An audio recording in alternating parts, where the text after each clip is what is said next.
What is the Commonwealth accusing me of? The speed, the positioning? Recreate that for us. Back up into the crash test dummy at 24.2 miles an hour in the arm and see what happens. That's what I would want to see if I were you.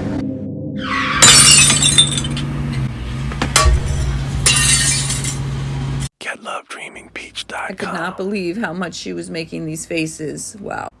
When I pointed this out in the comments in the chat, people said, that's because she's sick of answering Brennan. But these pictures were taken during direct exam against Alessi. She was huffing and puffing and blowing her mouth out while Alessi, the defense attorney, was questioning her. I really wonder why. We've given a few examples of that pattern recognition methodology. Is that pattern recognition methodology generally accepted and discussed in the peer-reviewed medical literature? It is in certain... As to whether you ever had to determine the source of the wound without any... Go to the next area. You can't give any one specific, you remember this person was this age, etc., but you know that you did that on more than one. I'll withdraw that and go to the next area. Let's now talk. As you could hear, it was Bob Alessi, the defense attorney for Karen. So I don't know, maybe she had gas, maybe she was hot, maybe she was nervous, maybe it was taking too long, maybe she was bored, maybe she was unsure. Don't know. A few examples of that pattern. So what I want to know, is she going to run? Is she going to run screaming? Is she going to slip away in the night? Fly on a jet plane to a non-extradition country before she gets... Or is she delusional enough that she believes the 80% of Astroturfing comments that she actually believes her own lies and her own Astroturfing campaign and thinks that the jury is going to set her free? Or is she going to run away? Or is she going to Sarah Boone it and end up in prison for life because she was so arrogant she thought she could get her way out of it, talk her way out of it? What about the fact that every day after trial, she gets her stupid fucking ass up on the court steps and says the most outrageous things, laughing and yucking it up? Save his life. She didn't do it. This clip from March 31st of 2024, just over a year ago, Karen Reed claims they know who did it. It wasn't her. She's innocent and being framed. Holy crap. She begged for them to show what it would look like if he was hit in the arm going backwards at 24 miles per hour, and she got exactly what she wished for a year later, proving her absolute guilt. In my opinion. I tried to save his life. She didn't do it. I tried to save his life. I tried to save his life at 6 in the morning. I was covered in his blood. I was the only one trying to save his life. First tonight at 7, Karen Reed, the woman charged with killing her Boston police officer boyfriend, addresses the media for the first time.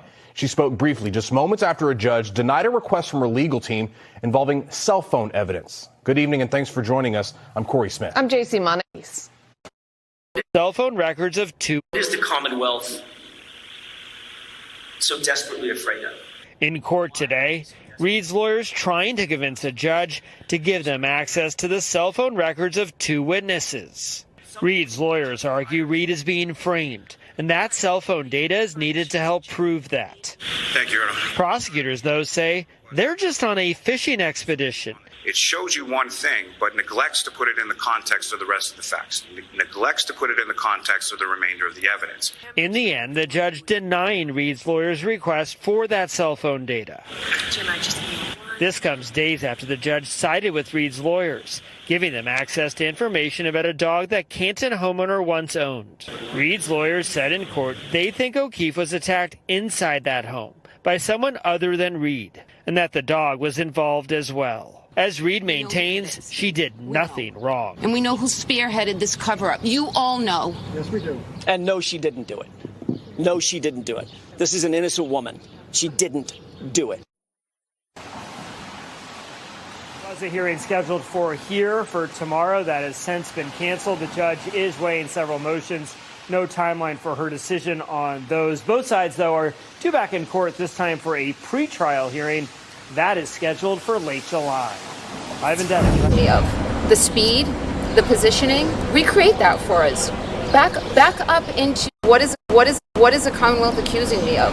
The speed, the positioning, recreate that for us. Back up into the crash test dummy at 24.2 miles an hour in the arm and see what happens. That's what I would want to see if I were you. What is the Commonwealth accusing me of? The speed, the positioning, recreate that for us. Back up into the crash test dummy at 24.2 miles an hour in the arm and see what happens. That's what I would want to see if I were you. This was day 29 or day 28. Dr. Daniel Wolfe, Crash Daddy, Dimple Daddy, and to my shock and surprise, his research proved that Karen hit John in absolutely beyond any shadow of a doubt. How she hit him, how his hat and his shoe flew off. And could we go to the next slide, and please? how his body was found on the lawn, and how there were no injuries below the waist. Unbelievable. She got exactly what she wanted. Yikes. How on earth she could come to court with this as her so-called evidence of her innocence and not realize that this is proving beyond any shadow of a doubt she did it. I guess it's just malignant narcissism where she truly cannot see the truth. Hopefully the jury will.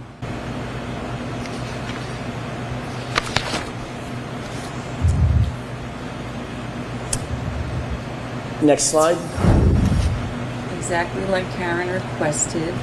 There is the taillight shattering.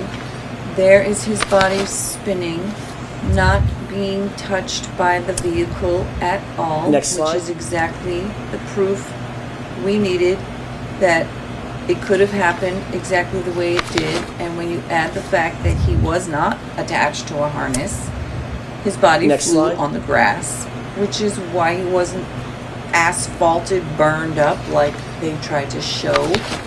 He didn't fly onto the asphalt, he flew onto the grass. Next slide. And also his shoe came off, and this was a perfect example of how horrible for Karen. Next slide. Well, maybe I'm wrong and she's gonna walk free and I'm gonna be like, oh shit, she fucking Casey Anthony'd that and got away with murder. What do you think? GetLoveDreamingBeach.com. How are you? Happy June 5th, 2025. It is Thursday. There's no Karen Reed trial today. And I also am feeling a bit of a shift in me. I have 2 days worth of videos in the queue waiting to be compiled, edited, saved, shared. However, I feel really different inside. I'm not saying I'm not going to make the videos and that I'm not going to finish them. I am saying I'm very grateful that there's a break today. I am saying that I need to make a shift in my lifestyle and in my time management choices, including focusing the majority of my daytime hours on actually doing paid client work and not just obsessively making videos about something that literally impacts my life zero. Then I'm also disappointed because I've gotten to the point where some of the lawyers that I've been following for like 3 years now started to shift their narrative from what to me felt like truly unbiased, neutral, legal commentary. There, move it back a little. Mixed in with, their own personalities and their own perspectives, and I've enjoyed it. The last couple of trials, I've actually shifted away from watching the actual court hearings with them in the corner commenting, because I gotta check my email, because I started to, I guess, graduate from feeling like I can't watch trial without somebody in the corner yapping and talking and fast forwarding, because it's kind of boring and I don't really understand a large portion of what's happening. And so it was like training wheels, I would say. I felt like it was fun. I was watching trials with somebody who had a legal understanding, and it felt like they were neutral. Of course, there were times where I agreed with them, times I didn't agree with them, times where they would show things I had no interest in, as any creator you follow probably will. And I found myself getting to the point where I understood enough of what was happening, and I actually started to prefer watching, because I didn't want somebody's opinion and perspective and reactions to make it harder for me to be neutral. And I also felt comfortable if I start watching the stream a couple hours late, I can easily fast forward, I can pause. You know, there's all kinds of things. There's times where most of the time, almost literally every day, I can't just sit there and watch the whole entire day worth of trial. Like, I have to do work, and I'm doing laundry, and I'm doing dishes, and I'm cooking, and I'm cleaning, and I'm taking my kids, and I'm bringing them back, and I'm blah, blah, blah. Life, okay? So my whole point of this whole long-winded introduction is to say I'm sad, because I feel like the lawyers that I really loved and trusted have chosen a side in this case. I've chosen a side. My side says Karen Read is guilty and she's going to prison for life. And while with life you could potentially get the possibility of parole after 15 years, the fact is there's 3 counts. They all have their own level of, you know, minimum, maximum sentencing, and with aggravated factors. And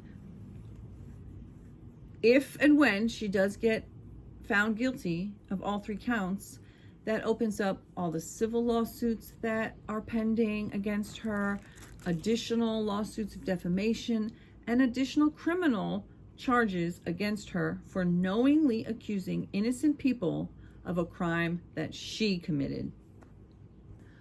So I've done a bit of research into what is astroturfing, what does it look like, what are the signs and the symptoms, and how can it look so organic and seem to be skewed 80% free Karen Read lovers who believe, now here's the kicker, what they believe, hopefully I'll remember to get into that because it's wildly speculative, crazy, delusional fantasy plot lines that make no sense, that do not follow data, science, evidence, reason, logic. And there's not one sound story. There are literally dozens of variations on a theme of everybody else did it, everybody else is lying. Everybody's aware that they all did it, and they're all aware that they're all lying, and they're all in on it, and they're all in on it together, and all in on it together against Karen.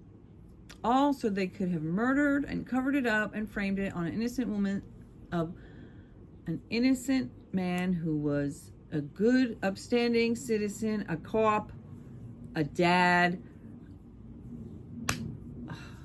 a brother, an uncle, a son, a friend. Astroturfing, the practice of faking grassroots support for a cause, often involves several telltale signs. These include an unusual amount of positive sentiment, rapid growth on accounts or groups, a lack of diverse viewpoints, and a consistent message across various platforms, all seemingly spontaneous but lacking organic engagement. Excessive positive sentiment. Astroturfing campaigns often generate a high volume of positive comments, shares, and likes, but without a corresponding organic growth or engagement. This can be easily spotted by comparing the volume of positive interactions to the overall audience size and engagement rates. So we do know that Karen has a lot of followers. However, it does actually seem to be dying down as the voice of reason, people who look at evidence and facts, is starting to break through the astroturfing campaign. Rapid growth and spurious activity. Astroturfed groups or accounts may experience a sudden and unnatural increase in followers, members, or engagement. This can be a sign that the growth is artificially inflated rather than genuine. So it says without any clear organic explanation. And some people might say, well, the Free Karen Reed movement and all of the campaigning that's gone on to say that she's innocent. But when you really look at it, you realize, well, actually, that was started by Turtle Boy, who was either paid by her campaign to do exactly that, or maybe he was just an independent fanatic who, for whatever reason, wanted to get her attention and get some notoriety. I'm not sure. I won't pretend to know whether he started it or he was paid by them. But either way, he's definitely working in cahoots with them. And they have had hundreds and hundreds of texts going back and forth between Karen and Aiden Carney, who is known as Turtle Boy for some unknown reason. And he has been one of, if not the main perpetrator of vicious attacks on witnesses and these totally made up ideas. And also he was fueled by things that she gave him. So again, I don't know if they paid him to start, and this whole Free Karen Reed movement was literally part of the defense team's tactics, which seems a lot more likely than just some rando would suddenly be fanatically invested in saying that 60 plus people are co-conspirators in a lie to frame her. Lack of diverse viewpoints. AstroTurfed campaigns tend to be tightly controlled with a consistent message being promoted across various platforms and by different accounts, such as Free Karen Reed, Karen is innocent, Karen is 100% factually innocent, things like that. Like there's a lot of the same exact message being said over and over and over.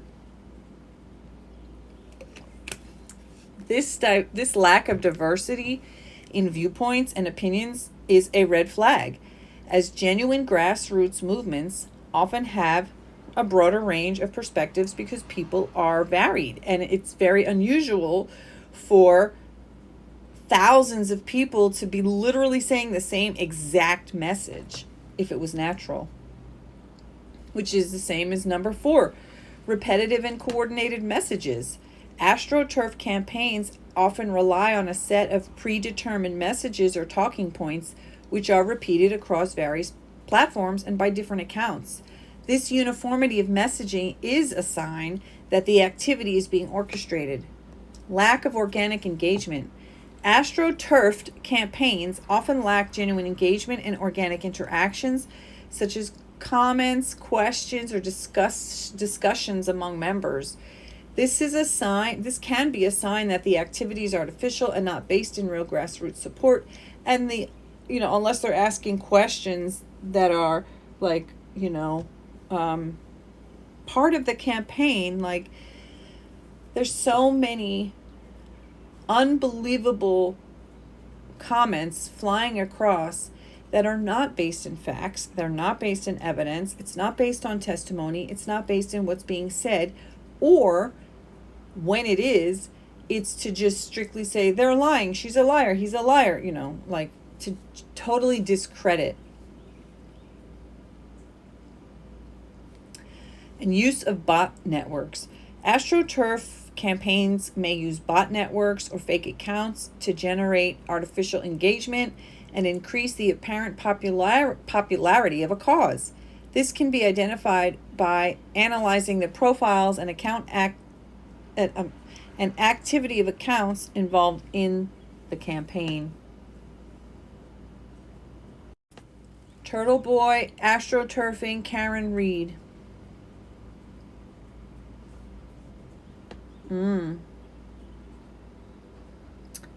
Okay, so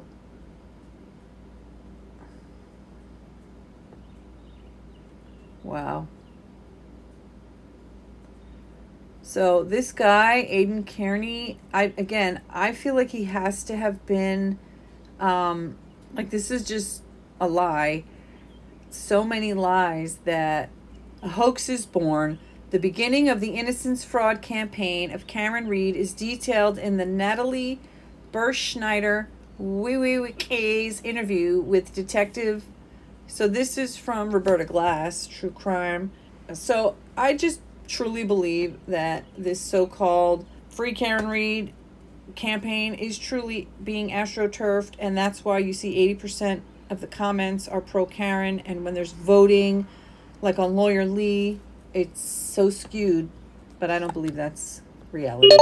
So, I believe, number one, Karen Reed is absolutely beyond any shadow of a doubt, beyond the pale, 100% guilty on all 3 counts. She acted with grave indifference and depraved heart, recklessness, and she killed him with her vehicle. Whether she did it on purpose or it happened because she was so drunk and enraged and drove so recklessly without paying attention to where he was, or maybe kind of hoping she clipped him, or not caring if she did, or whatever the case is, I believe that she did it.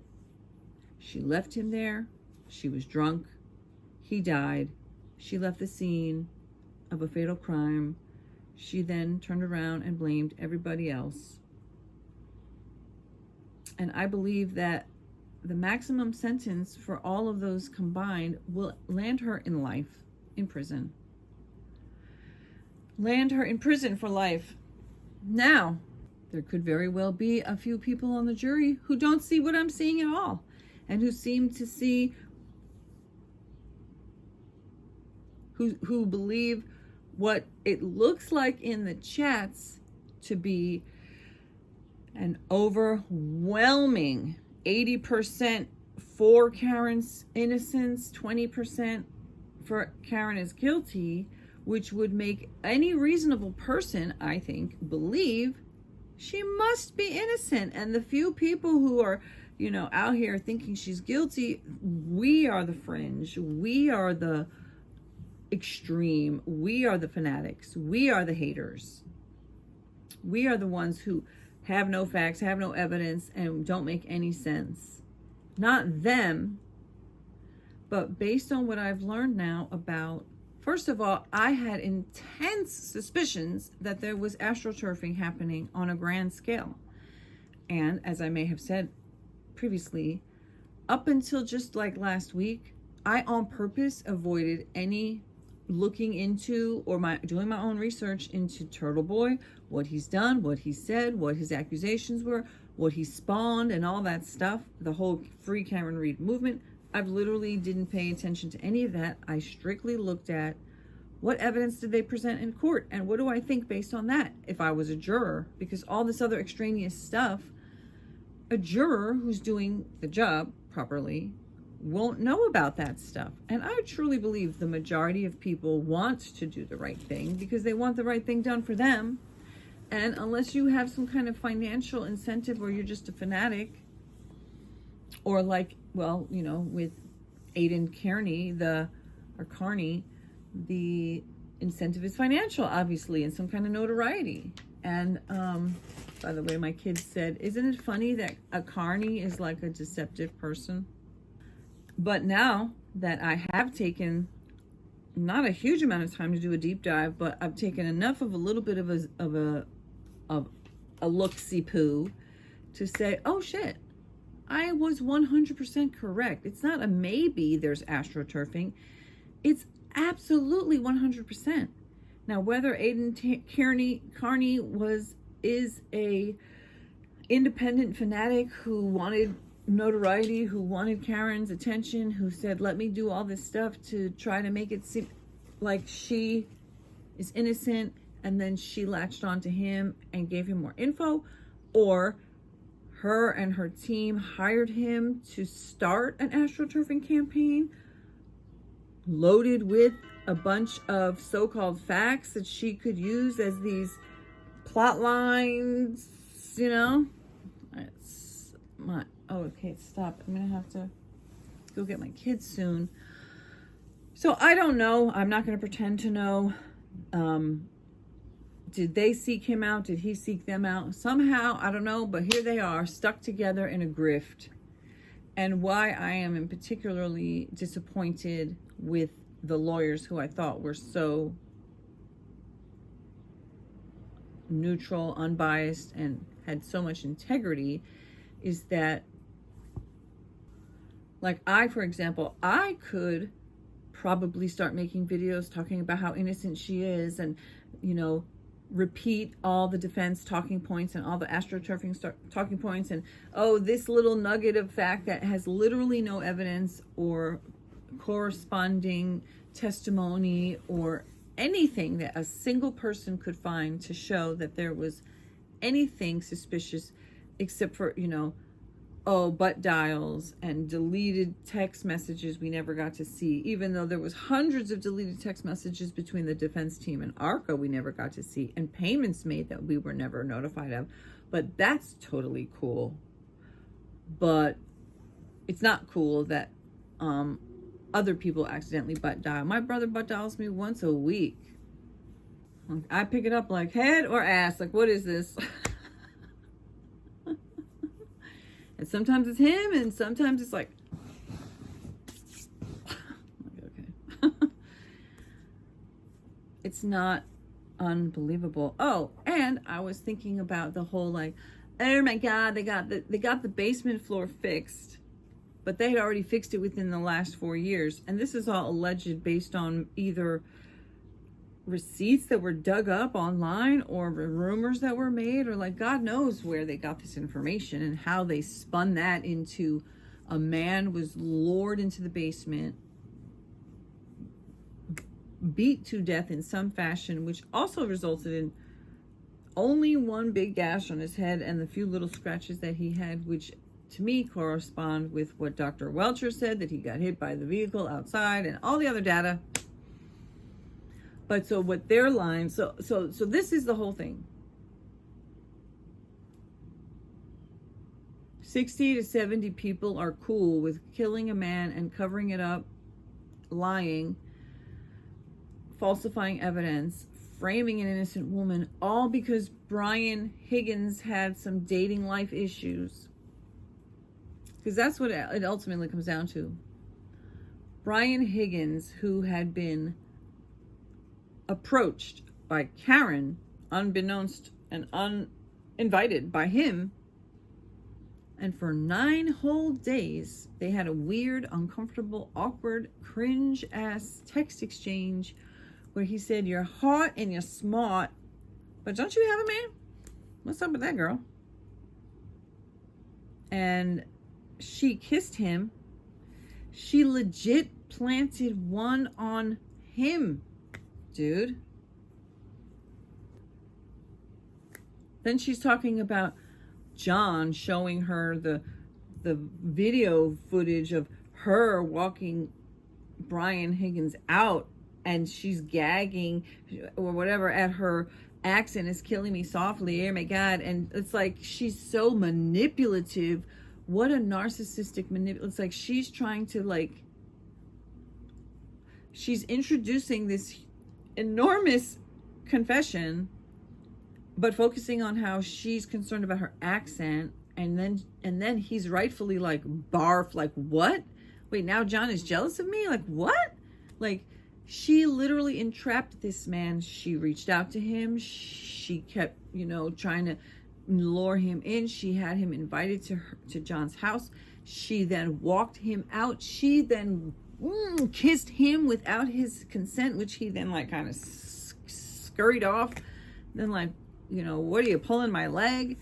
And she's like, saying she wished he'd stayed, and he's like, that would have been trouble. And oh my God, like, she was so 1,000,000,000,000,000% the pursuer, the instigator. She was trying to go after him. He kept asking her about what's going on. Why are you doing this? I thought you were in a happy relationship. Does John know? I like him. He's a good guy. He's taking care of those kids. She's talking shit about that. Not a good person. A two-timing lying creep who's saying terrible shit about these children.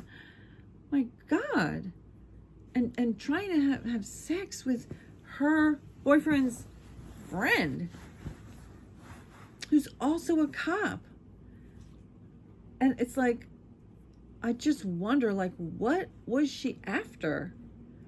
What was she hoping that she would get? She would lure Brian Higgins into having sex with her so she could somehow take a photo or a video or God knows what and then show it to John, or make it seem like, you know, leave it somewhere where he can find it, get caught, and start drama in his life. With, you know, he's a young man working hard, trying to raise these children, trying to be a good friend, a good person, and she's doing that? Like, what was her end goal? Just like Brian Higgins asked her again and again, what's your end goal here?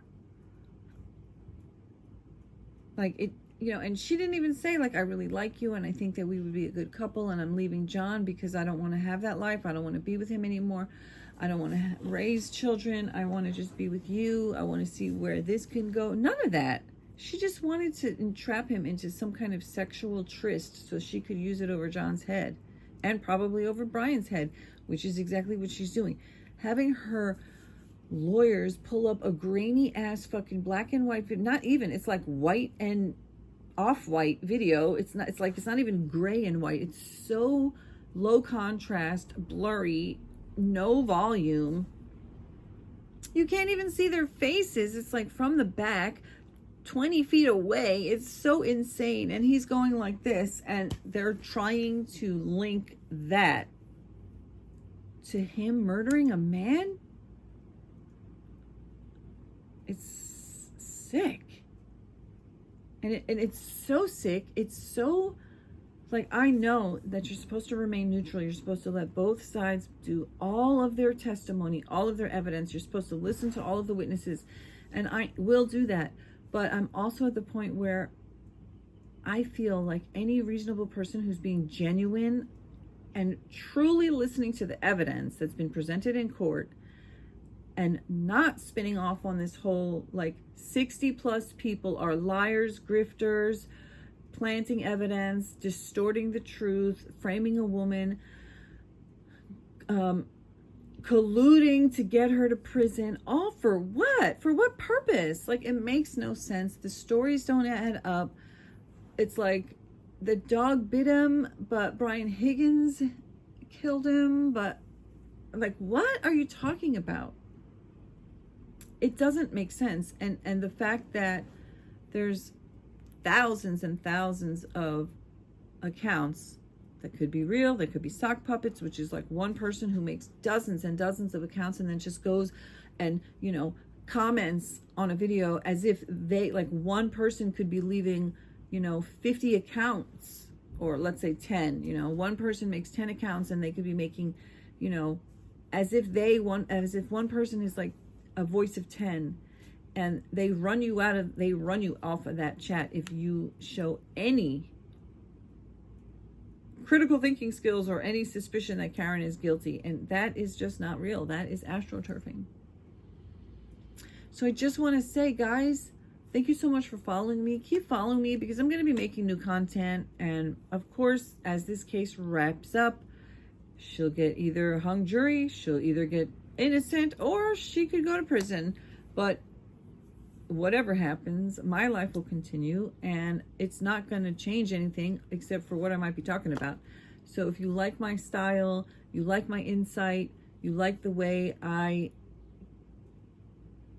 process information and put out my videos and do my own research, and you enjoy my vibe and hanging out, then don't forget to hit like, hit share, hit subscribe, hit the bell notification so you always get notified when I drop a new video. You can consider subscribing for free. You can consider joining as a paid member, which will help me make more content more often, better quality stuff. I also have a Patreon, and I have my own website, and those are catlovedreamingpeach.com. And I'll see you later. Bye. Also, what do you think? Do you think that this is truly astroturfing? And, you know, oh, that's the one thing I was going to say, is that I think the purpose, like why it would be a grift, like Jennifer, you made that comment, and at first I was like, no way.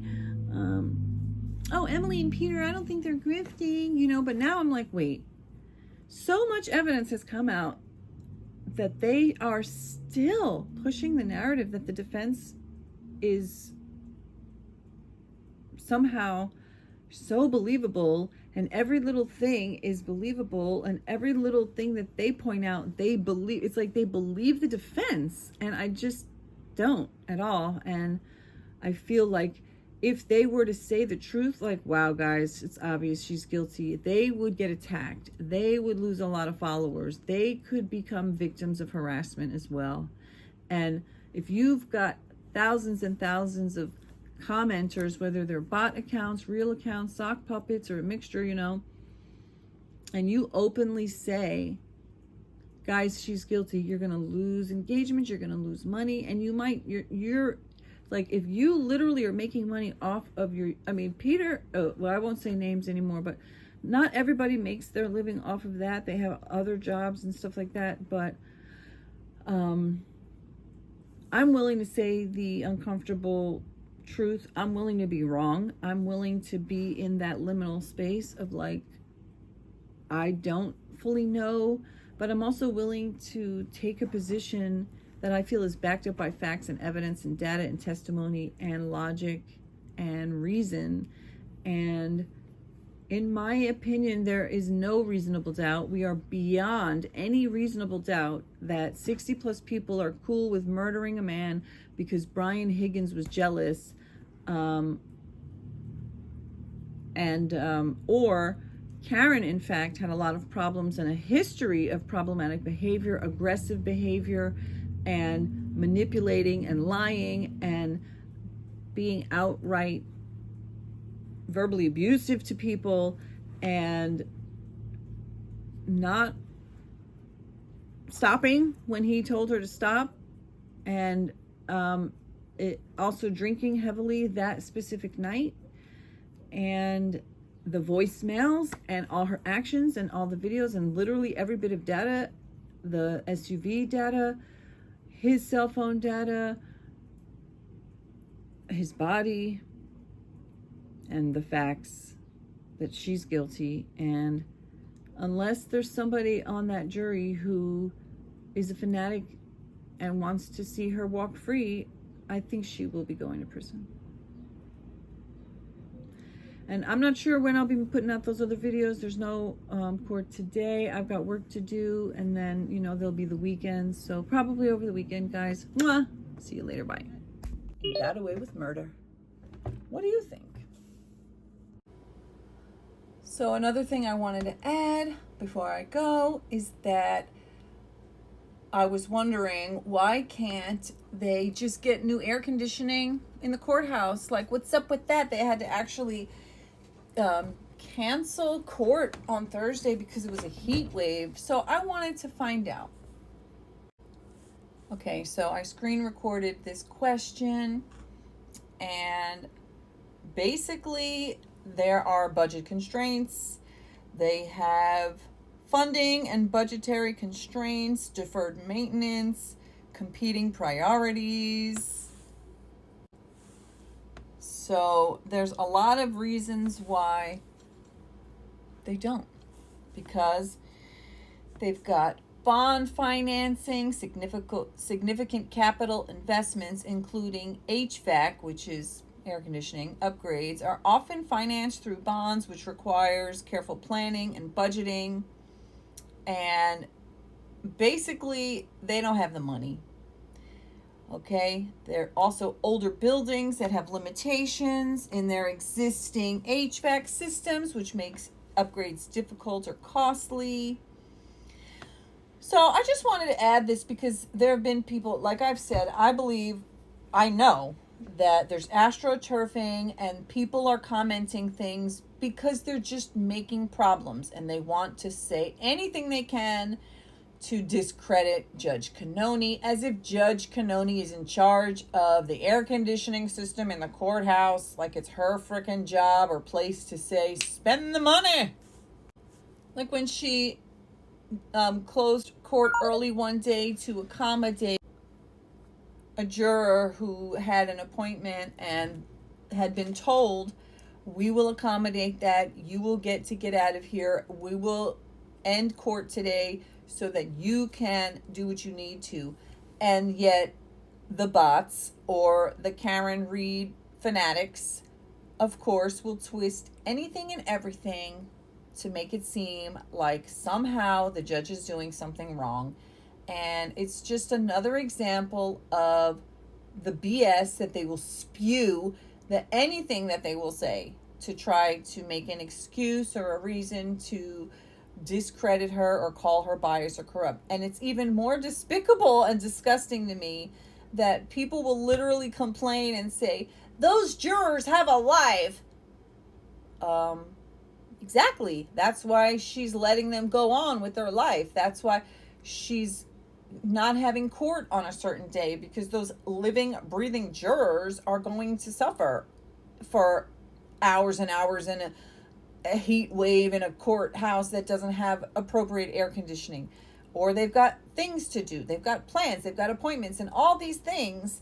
But yet what I've really come to recognize is that the hatred, the negative comments, the insults, the complaints, the claims of corruption, the claims of bias, the claims that everybody's lying, the claims that she's in on it, being Judge Cannoni, the claims that even the lawyers are corrupt, even like every single witness that they have put on the stand, according to the Karen Reed fanatics, or the astroturfing bots, or the sock puppets, which is like one fanatical person who then makes multiple accounts and comments, you know, the pro Karen and the hate against the prosecution and all the witnesses, to make it seem like there's a lot more support for Karen than there really is. And what I truly believe is that at the end of the day, if those jurors are not corrupt, if they don't have an agenda, and if they're doing what they're supposed to do,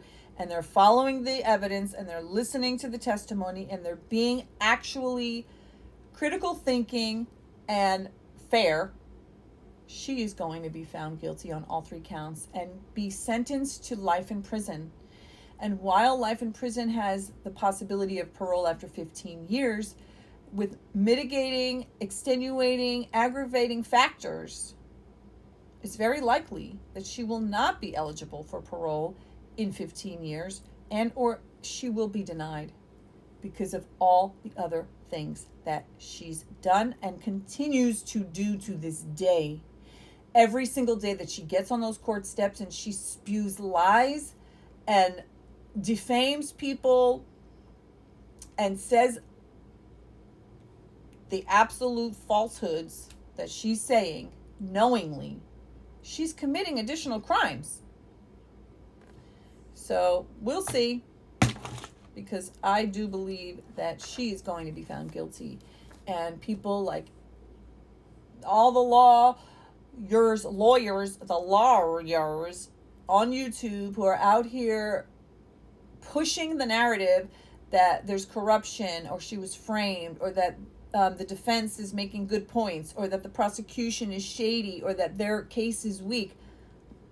I do believe you're grifting. I do believe that they are grifting. They are making money and getting views and getting followers based on a lie that the defense has any valid case. That's my opinion. It's what I think. For me. That's my opinion! Don't you get at lovedreamingpeach.com. Before I finish this video, I really want to screenshot some of Dr. Daniel Wolfe's testimony, especially the video where So I saw on Tony Bruschi's channel, what he did was he took the clip of Karen Reed coming out of court one day on the steps saying, why don't they show like a crash dummy and a Lexus SUV like hers going backwards at 24 miles per hour and show what would happen. And that was exactly what they did.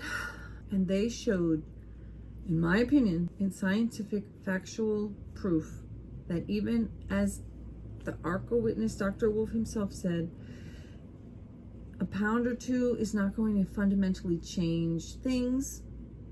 I thought that Hank was brilliant where he pointed out the body of the, what did he call it? I don't remember. It was like crash dummy Frank or something.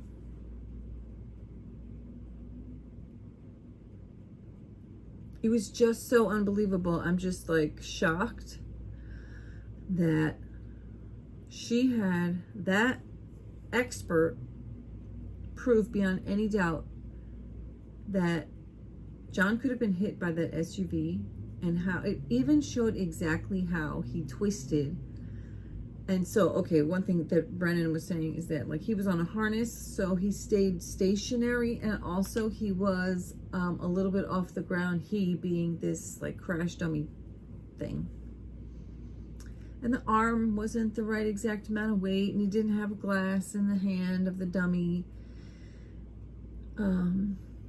So there were elements to the test that would be inconsistent, and also they didn't prove that he was absolutely hit at 24 miles per hour. What they proved is that her car wheels at some point, I saw a comment that it was saying, if I remember correctly, that one of the things Dr. Welcher was showing was that the wheels were spinning a bit and she wasn't necessarily moving. And they also have no exact way of knowing at what point in that movement that she made where she went forward and back and stuff, exactly when she had hit him. Although I thought that Trooper Paul had said something, I don't remember exactly what point.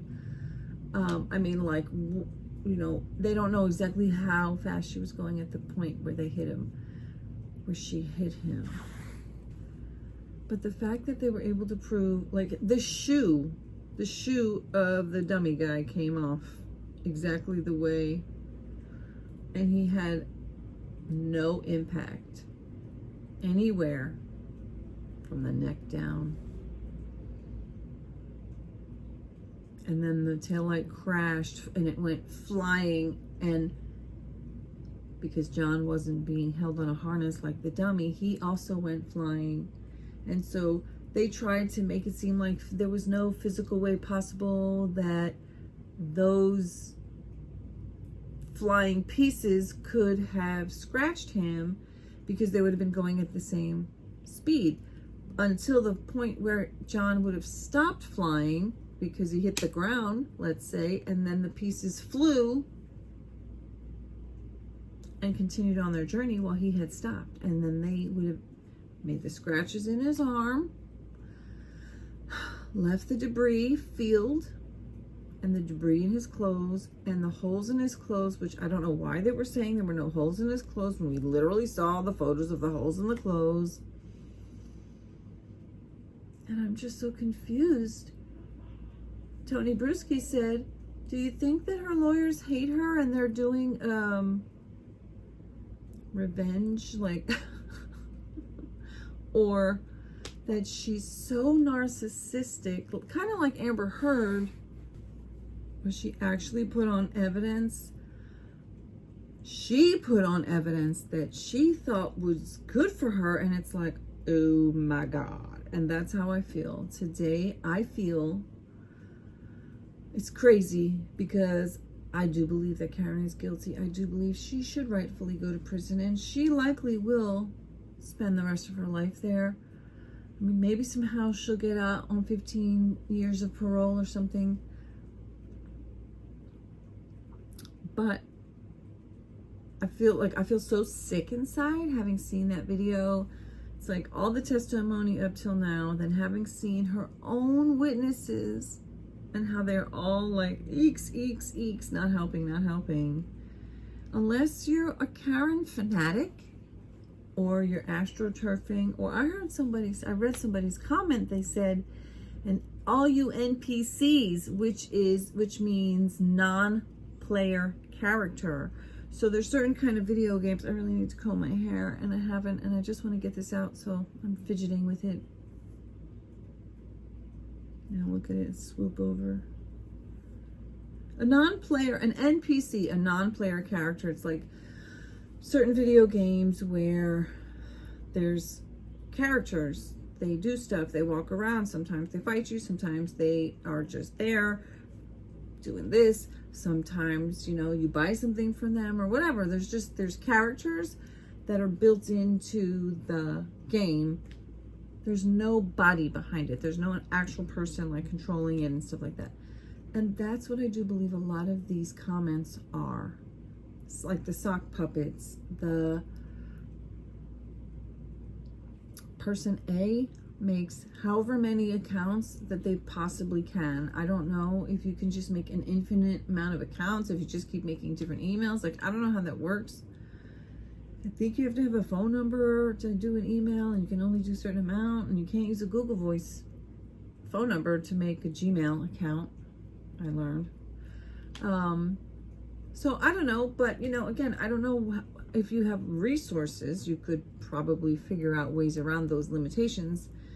And again, if you have like a team of people, let's say you have a team of 10 people that you pay, and somehow those 10 people manage to make 10 accounts, that's 100. But if you have like, you know, if they can make 20 accounts and you've got 20 people, you know what I'm saying? It's like it becomes exponentially. Then you can also have like bot farms. So it can be a mixture of, you know, multiple sock puppet accounts, bot farms, and then there'll be real people, because real people will be influenced. Like, for example, one of the lawyers I love so much found him actually on the Johnny Depp trial, I think. And now I'm just like, what the fuck, you're unhinged. Like, I can't believe that you're pushing the possibility that that this is real. But again, like I said, why wouldn't they? There's certain people who are pushing it, and it's not necessarily, they don't live off of YouTube. I make like almost nothing on YouTube, so I have nothing really to gain or lose. I mean, sure, I'd love it if a video gained a bunch of traction and then I got a lot of subscribers and then I got a bunch of members, and I would love that. I would absolutely love that, but it's not going to be because I'm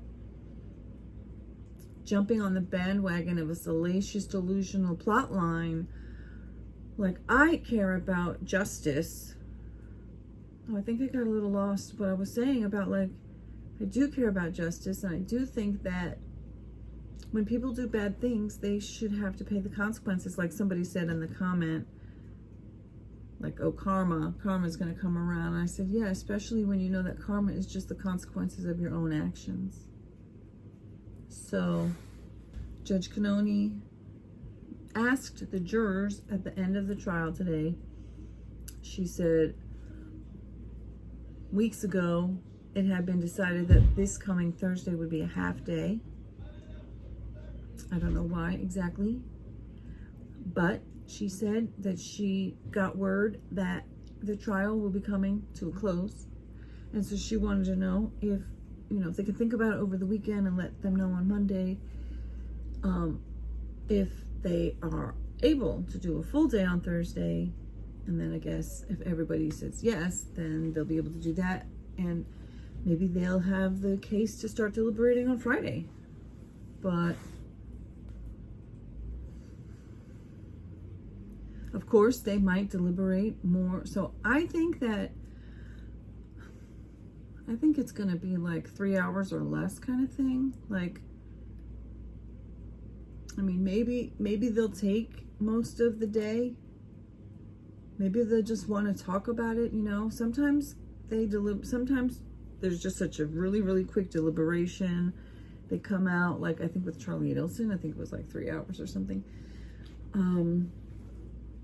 You know, and there's procedures that they have to follow and things that they have to do and stuff like that. So you never know. But I feel like this, like, I feel like some cases, you know, they may or may not want to talk to each other. And again, I have no idea the makeup of the people. I think if they stay in there a really, really long time, even if they've decided it's guilty, sometimes that, but just one day. Well, my thoughts are, if they think she's guilty, they won't deliberate a second day. If their deliberation goes past one day, I'm going to guess that there's some, you know, they're obviously not unanimous. If they are unanimous that she's guilty, but they kind of like each other, because you got to remember, every time they're in the jury room, when there's sidebars that are long, or breaks, or lunch, you know, they are hanging out with each other, and they are allowed to talk about any and everything about their lives, about other stuff, TV shows, you know, God knows, like, and so they probably have to, like, find things to talk about more personal. I mean, it doesn't have to be, but a lot of people who are on juries end up lifelong friends, especially if it's like a really emotional case like this one, especially where this is like, they probably know by now that this is the second trial, because they've literally let it come out multiple times on both sides, and different witnesses have let it slip, like in the first trial. So duh, they know. And this is a case where the defense and the defendant is claiming that like 60 plus people are in on this corrupt frame job. And what's ultimately the craziest thing is that it's Karen Reed who's trying to frame everybody else, from a 17-year-old kid to John's good friends, dragging down his niece and nephew through the pain of losing him, and then the pain of having everybody they love accused of murder and corruption and collusion and framing her, when she's the murderer who's framing them. That's why I'm thinking the 15 years.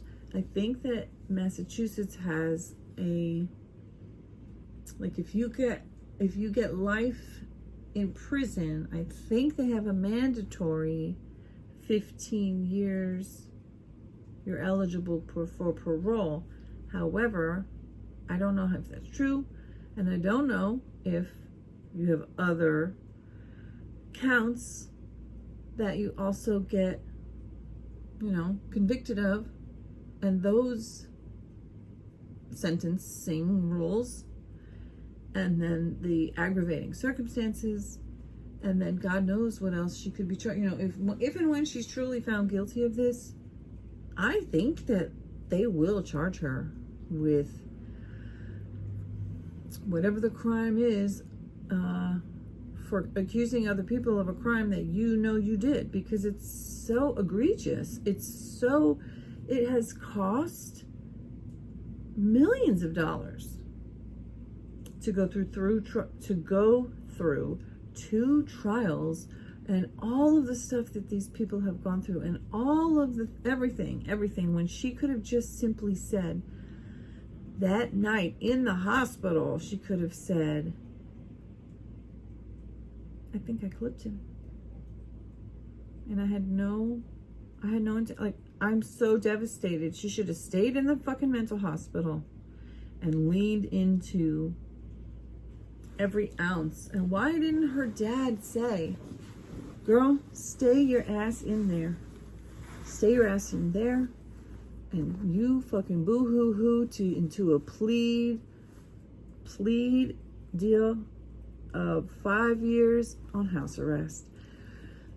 Maybe you could get, you know, like 10 years house arrest, but with like 5 years, you could get probation, and the potential of,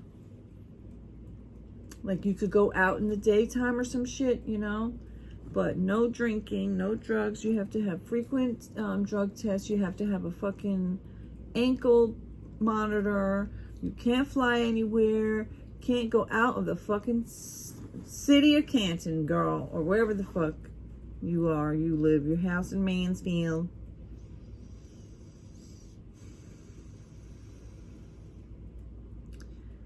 And the world would have had sympathy for you, because God, that's a horrible thing to actually go through. But outside of these bots and, you know, like these lawyers who are monetizing on the fact that there's this AstroTurf campaign and there's these crazy, like, that's what I'm saying. I feel like if they were to say, no, I don't think there's any chance that she didn't do it, God knows what kind of harassment and hate campaign and downvoting, and, like, you know, they could probably do a lot of damage. So on one hand, I could see why a creator who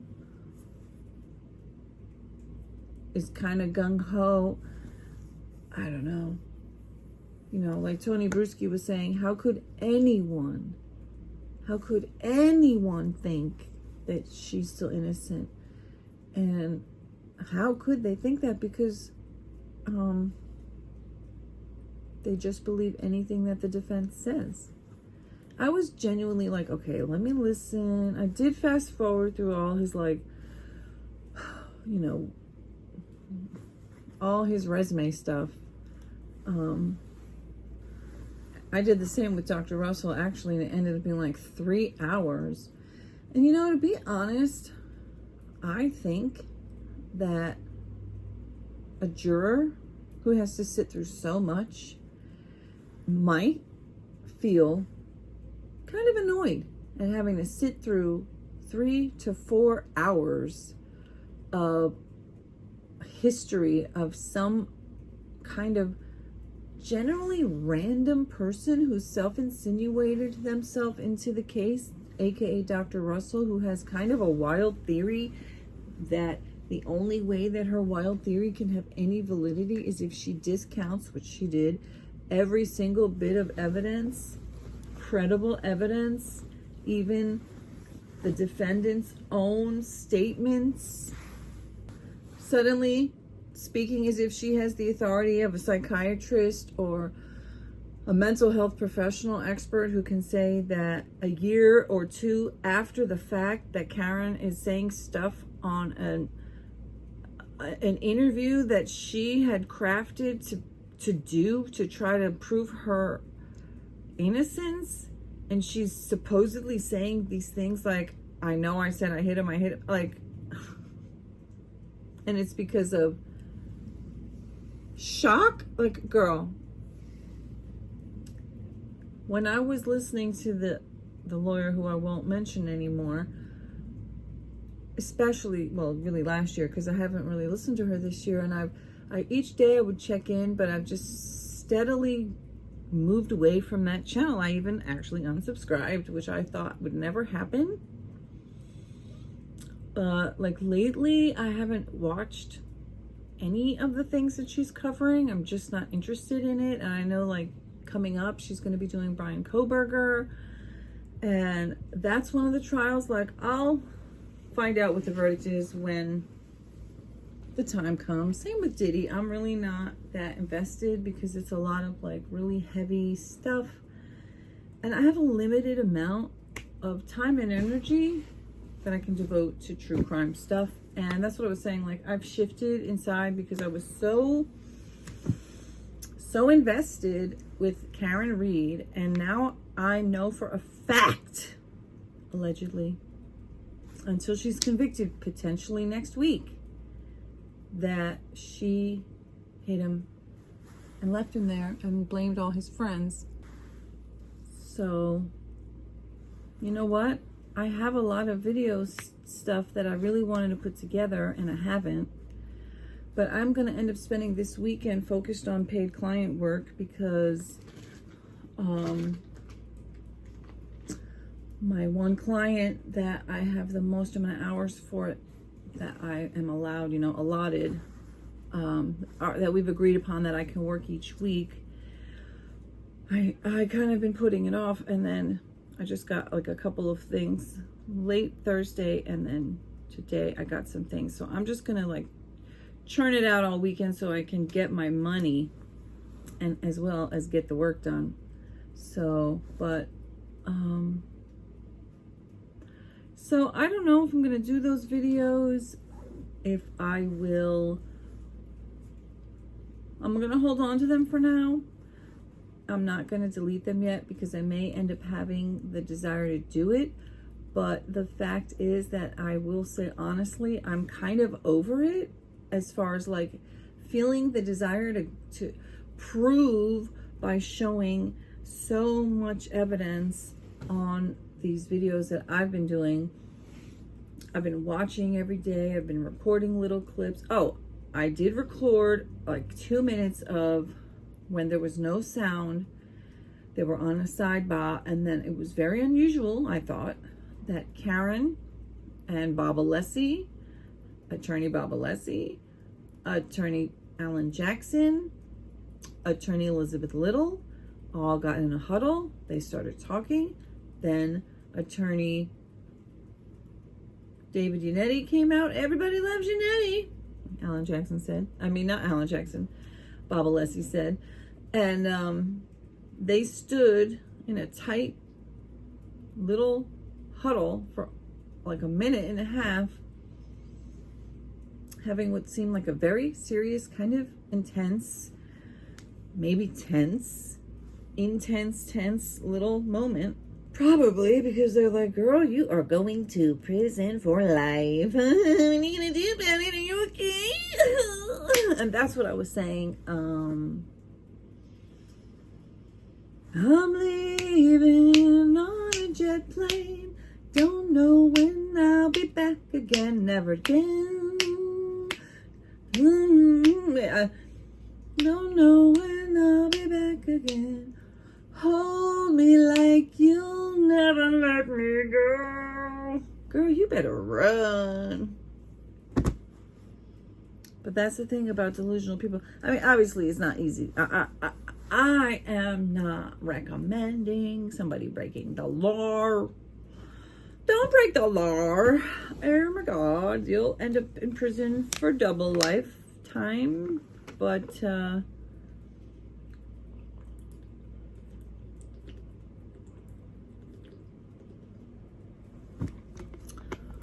whew.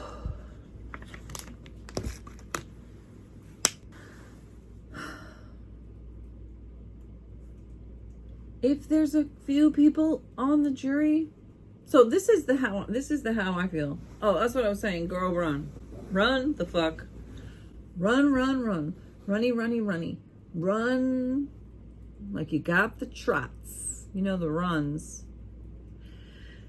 Okay, shh.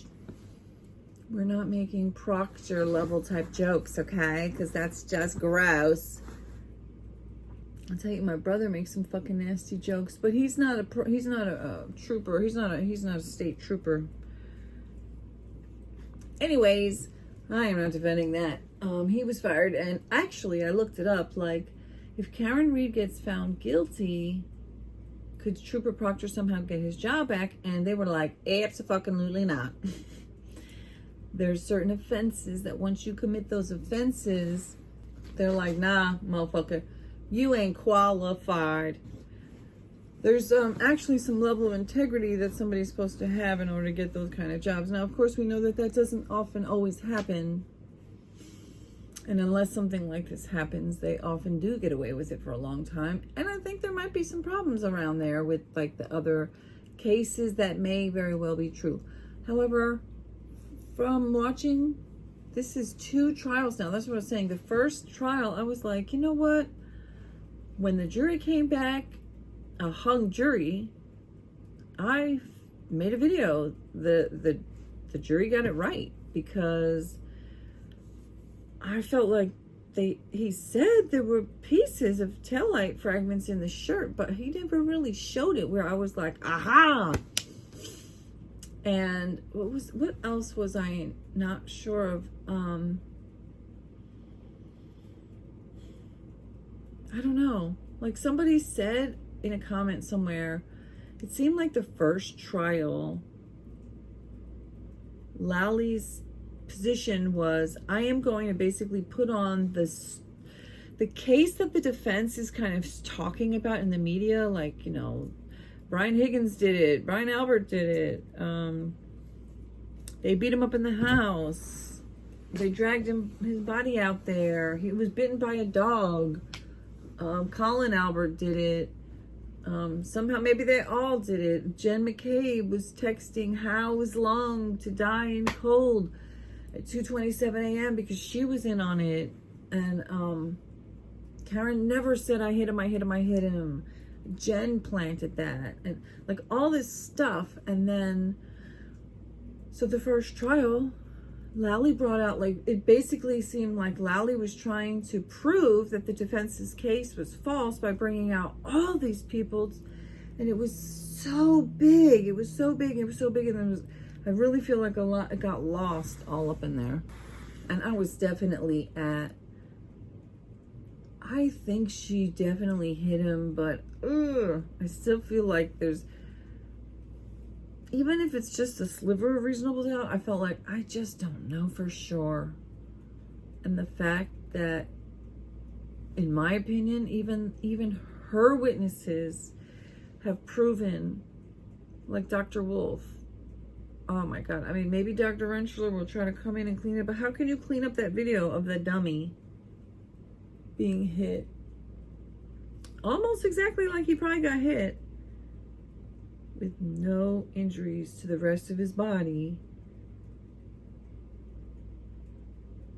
exactly how he could have shattered the taillight and his body moved with the car? Like, why is it possible that he got hit by a vehicle that created those injuries where he didn't have any broken bones? Well, his ribs were broken, what they assumed was from the CPR, but they don't know 100% for sure about that.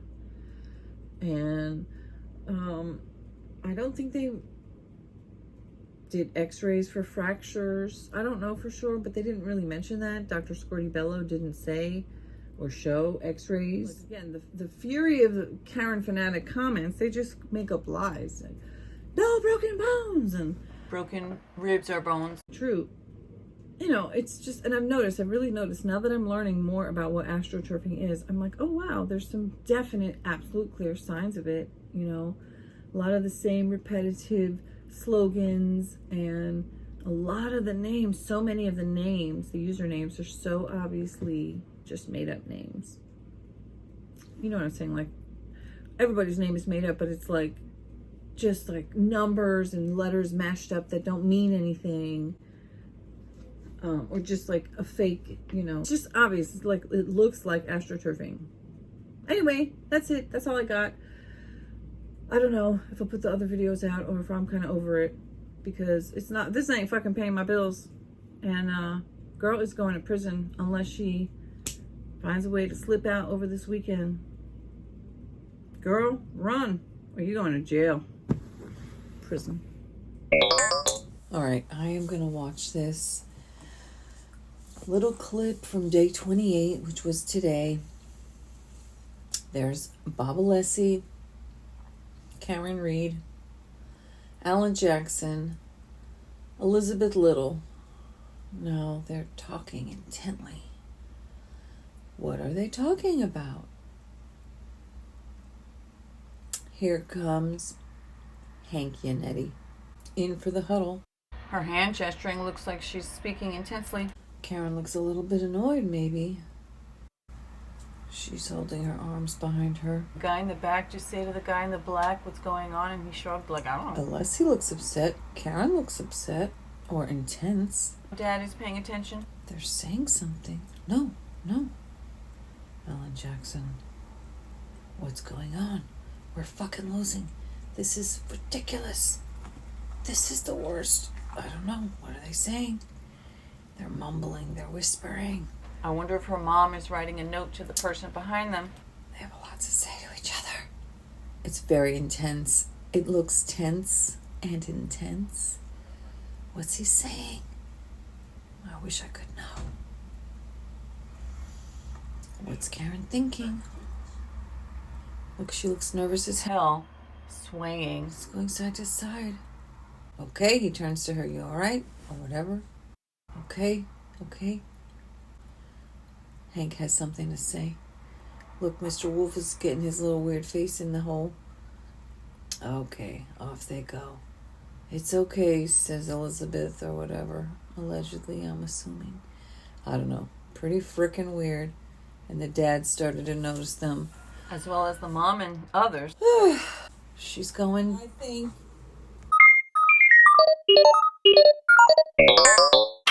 But I think we shall see.